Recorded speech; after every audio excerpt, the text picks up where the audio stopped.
Hello दोस्तों, स्वागत है आपके अपने हमारे यूट्यूब चैनल योगी जी के ड्रीम में। मैं आपका अपना साथी योगेशपुरी। देखो, कल हमने संविधान सभा पढ़ रहे थे। संविधान सभा में कल हमने देख लिया था कि संविधान सभा में जो 389 मेंबर थे वो कहाँ से कैसे कैसे आए थे, वो देख लिया था। फिर संविधान सभा पहली बैठक देख ली थी, फिर दूसरी बैठक देखी थी हमने, और फिर हमने जो सदस्य प्रस्ताव पेश किया उसको कैसे कैसे करके पारित किया, वो वीडियो हमने कल देख लिया। अगर आपने नहीं देखा तो आप देख लीजिए वो पहले। अब अपन बात करेंगे संविधान सभा के अंदर तो अपनी एक तो प्रारूप समिति हो गई, उसके बारे में देखेंगे। ठीक है, डॉक्टर भीमराव अम्बेडकर के बारे में देखिए, कब बनकर तैयार हुआ, कब लागू हुआ, किन किन स्थितियों में कैसे लिखा गया, तो वो चीज याद अपन हम यहाँ देखेंगे। देखो, कल हमने देख लिया था, क्या क्या देखा था कल, जो हमने मतलब 380 लोग थे वो कहाँ से आए थे, 389 थे, कैसे कैसे आए थे। उसके बाद में हमने देखा जो दो बैठकें हुई थी, कैसे कैसे हुई, कौन शामिल हुआ कौन शामिल नहीं हुआ, फिर हमने उद्देश्य प्रस्ताव पारित किया, वो पेश कर दिया। आज अपन बात करेंगे संविधान सभा के अंदर ही, संविधान सभा इसी टॉपिक के अंदर आज अपन आगे बात करेंगे। प्रारूप समिति देख लेते हैं दोस्तों। प्रारूप समिति, देखो प्रारूप समिति की बात करें, यह गठित होती है 29 अगस्त 1947 को। ठीक है, ये गठित कब होती है, 29 अगस्त 1947 को। इसकी बात करें अध्यक्ष की, अध्यक्ष तो अध्यक्ष है डॉक्टर भीमराव अम्बेडकर, BR अम्बेडकर। ठीक है, और बात करें अपन प्रारूप समिति के अध्यक्ष भीमराव अम्बेडकर हो गए। अगर बात है इसका प्रारूप तैयार किसने किया, तो प्रारूप तैयार किया था BN राव, बेनेगल राव ने संविधान की जो प्रारूप समिति थी। यहाँ पर बात करें संविधान का, अगर प्रारूप तैयार किसने किया था, तो वो संविधान का प्रारूप तैयार किया था BN राव ने। ठीक है, तो प्रारूप समिति कब गठित हो रही है, 29 अगस्त 1947 को।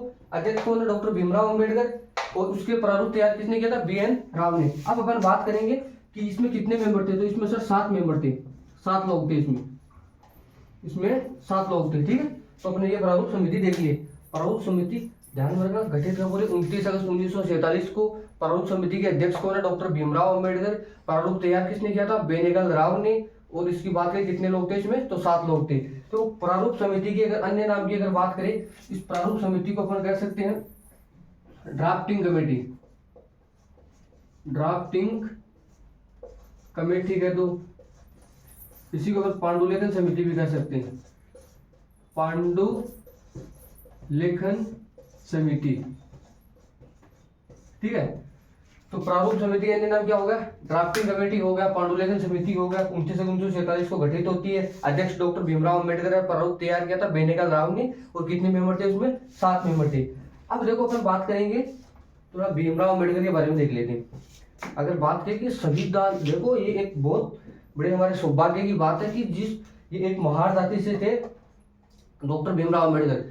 अगर आज के जमाने में, अब तो देखो रहा नहीं, छुआछूत खत्म हो गया, बहुत बढ़िया बात होना ही चाहिए, लेकिन उस समय अगर दलित वर्ग का आदमी संविधान की जो सबसे बड़ी कमेटी थी, प्रारूप समिति सबसे बड़ी समिति थी, अगर उसका अध्यक्ष बनने के लिए कोई दलित वर्ग का आदमी था, तो प्रारूप समिति के अध्यक्ष तो डॉक्टर भीमराव अम्बेडकर थे। वो नमन करते हैं संविधान के निर्माताओं ने कि इस इतने मतलब महान आदमी को, और सच में महान आदमी थे ये। अगर बात करें पढ़ाई के लिए, बैरिस्ट्री की पढ़ाई करने के लिए लंदन गए थे, वहां से इन्होंने बैरिस्ट्री की पढ़ाई करके आए थे। फिर संविधान सभा, अगर ये मान के चलो डॉक्टर भीमराव अम्बेडकर नहीं रहते ना, तो आज संविधान में बहुत मतलब कुछ भी नहीं होता, ये मान के चलो, तो बहुत कुछ योगदान रहा था, बहुत ज्यादा।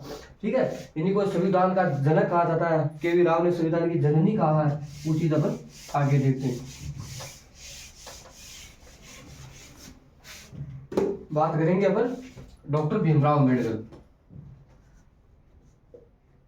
डॉक्टर भीमराव अम्बेडकर की थोड़ा सा देख लो, एक अलग से वीडियो बनाएंगे उसमें देखेंगे। डॉक्टर भीमराव अम्बेडकर को संविधान का जनक कहा जाता है, संविधान का जनक कहा जाता है, और KV राव ने इसे संविधान की जननी कहा है, संविधान की जननी या संविधान की मां कहा। किसने, डॉक्टर भीमराव अम्बेडकर को संविधान का जनक कहा जाता है। ठीक है, ये तो सबको पता है।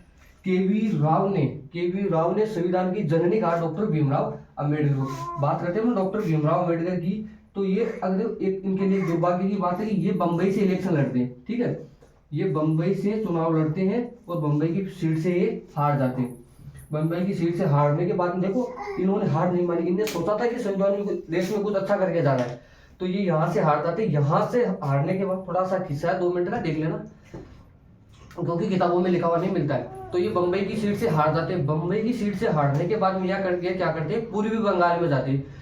अगर बात करें बंगाल, देखो अभी हमारे अंदर पश्चिम बंगाल है, तो पूर्वी बंगाल बांग्लादेश में चला गया, तो पूर्वी बंगाल में जाते हैं, वहाँ इलेक्शन में जीत जाते हैं। जीत से मुस्लिम लीग की सहायता से, मुस्लिम लीग की सहायता से जीत जाते। कांग्रेस ने वहां पे इनका विरोध किया था, लेकिन मुस्लिम लीग की सहायता से ये बंगाल में जीत गई। अब बंगाल में जीतने के बाद में एक अपने पढ़ा था अभी BN राव, जो BN राव है ना, अब हुआ क्या, वहां से चुनाव जीत गई। अब पहले तो ये एक ही आता था ना, फिर हुआ क्या, पाकिस्तान चला गया इधर, अब वर्तमान बांग्लादेश होगा, बीच में भारत होगा, तो पूर्वी बंगाल था ना वो बांग्लादेश में चला गया, पूर्वी बंगाल बांग्लादेश में चला गया। तो ये जो हमारे अम्बेडकर जी थे, ये पूर्वी बंगाल से जीते हुए थे। अब पूर्वी बंगाल की जो सीट थी ये चली गई थी बांग्लादेश में, ठीक है, ये सीट चली गई थी बांग्लादेश में। तो ये जो BN राव थे ना, इनको पता चला कि यार संविधान के अच्छे ज्ञाता है, संविधान में ये रहेंगे तो बहुत कुछ अच्छा करके जाएंगे, तो इनके लिए इनको वापस यहाँ हमारे इंडिया में लाना बेहद जरूरी हो गया था। तो इसके लिए इन्होंने क्या किया, BN राव ने, देखो ये संविधान की मेंबर नहीं है, ये संविधान की मेंबर नहीं है, ये संविधान में निःशुल्क सेवाएं दे रहे हैं।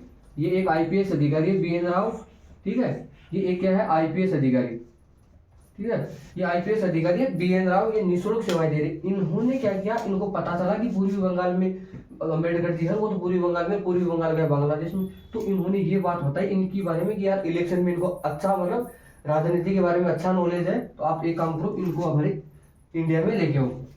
तो BN राव ने ये बात बताई थी डॉक्टर राजेंद्र प्रसाद को। डॉक्टर राजेंद्र प्रसाद, जिसे बिहार गांधी कहा जाता है, भारत के प्रथम राष्ट्रपति के रूप में रहे थे संविधान सभा की। अगर बात करें स्थायी अध्यक्ष के रूप में डॉक्टर राजेंद्र प्रसाद रहे थे, तो डॉक्टर राजेंद्र प्रसाद को ये बात बताई कि आप इनको यहाँ लाना बेहद जरूरी है। तो डॉक्टर राजेंद्र प्रसाद क्या कहूँ कि संविधान सभा की जो दूसरी बैठक हुई थी ना, हमने पढ़ा था 11 दिसंबर 1946, उस समय स्थायी अध्यक्ष यही थे, तो यही संभाल रहे थे देश को। तो इन्होंने क्या किया, वहीं पे ही जो बंबई से चुनाव लड़ रहे थे, तो बंबई का उस समय उस प्रांत का मुखिया हुआ करता था, उसको उस समय प्रधानमंत्री कहते थे। जिस प्रांत का मुखिया होता था उसको वहां उस समय क्या मुख्यमंत्री कहते थे। तो वहां का एक मुख्यमंत्री था BG खेर, बाल गंगाधर खेर। इसको ये डॉक्टर राजेंद्र प्रसाद को तो बताया था BN राव ने, राजेंद्र प्रसाद ने BG खेर को बताया कि आपकी मुंबई की सीट पे, जहाँ ये पहले से इलेक्शन हार गए थे, वहां पे कौन है, तो इन्होंने बताया कि वहां पे है MR जयकर। तो बोला ठीक है, MR जयकर जी को आप एक काम कीजिए, इस्तीफा दिलवाइए और उनकी जगह आप अम्बेडकर जी को इलेक्शन लड़वाएंगे और इसकी सीट पे अम्बेडकर जी का रखेंगे। तो इनको वहाँ यहाँ पे इनको इस्तीफा दिलवा दिया जाता है, इसकी जगह फिर अम्बेडकर जी को इलेक्शन करवा के यहाँ की सीट दिलवा दी जाती है। तो ये थोड़ा सा किस्सा है, ध्यान में रखना, बहुत सी किताबों में लिखा नहीं जाता है, ये अपन बात करेंगे, ठीक है। डॉक्टर भीमराव अम्बेडकर को संविधान का जनक कहा जाता है, KV राव ने संविधान की जननी कहा है, ठीक है। एक अलग से वीडियो बनाएंगे उसके बारे में, उसमें पढ़ेंगे अम्बेडकर जी के बारे में। अब देखो अपन बात करेंगे कि जो संविधान सभा की, अब बात करो अंतिम बैठक की। देखो संविधान सभा की अंतिम बैठक होती है, अंतिम बैठक ये होती है अपनी, मतलब 24 जनवरी 1950 को संविधान सभा की अंतिम बैठक होती है, ठीक है। तब ये हमारा संविधान बनकर तैयार कब हुआ था, बनकर तैयार ये हो गया था हमारा 26 नवंबर 1949 को। देखो ये चीजें याद रखना भाई, आता है संविधान लागू कब हुआ है, 26 जनवरी 1950 को। देखो संविधान दिवस कब मनाया था, 26 नवंबर को। संविधान सभा की अंतिम बैठक कब हुई, 24 जनवरी 1950 को ये अंतिम बैठक हो गई थी। इसी दिन अंतिम बैठक हो रही, इसी दिन हमने क्या किया, हमारा राष्ट्रीय गान जन गण मन अधिनायक वो राष्ट्रीय गीत ये इसी दिन हमने अपना लिया, ठीक है। अब जब ये संविधान बनकर तैयार हुआ था 26 नवंबर 1949 को, ये बना था 2 वर्ष, ठीक है, 2 ईयर 11 मंथ और 18 दिन,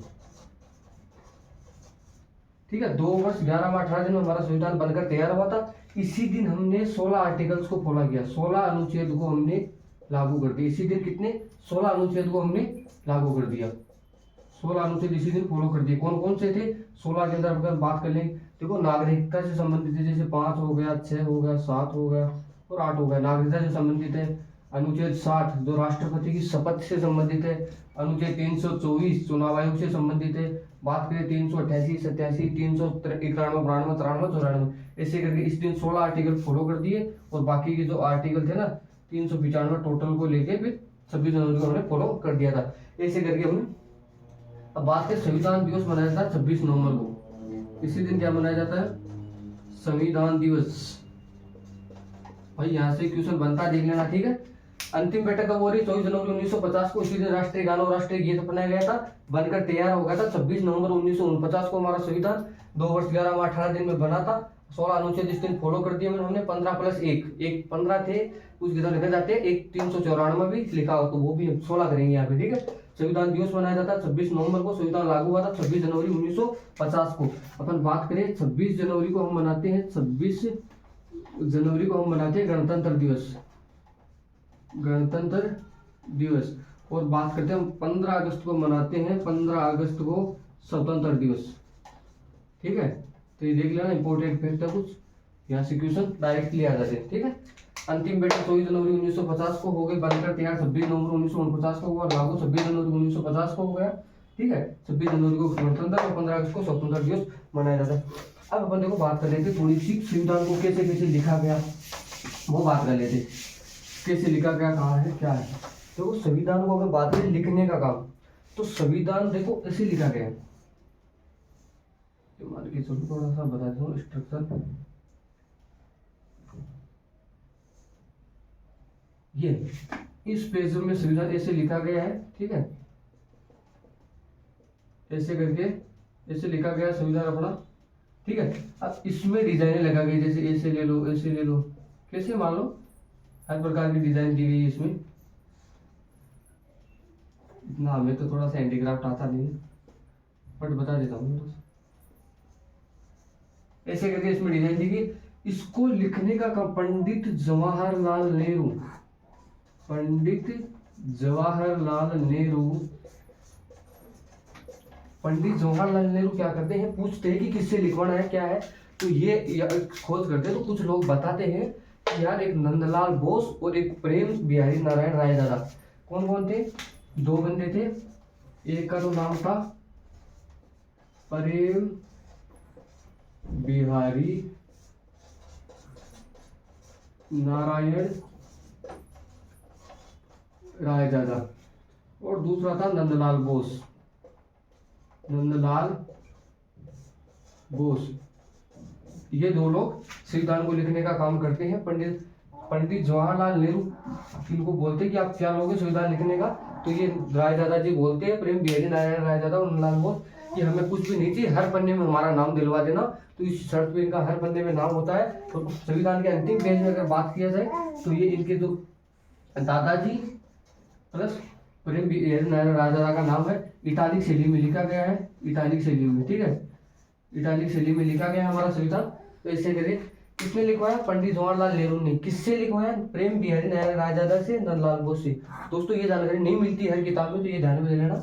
किसने लिखवाया, पंडित जवाहरलाल नेहरू ने। किससे, प्रेम बिहारी नारायण रायदादा और नंदलाल बोस से लिखवाया गया।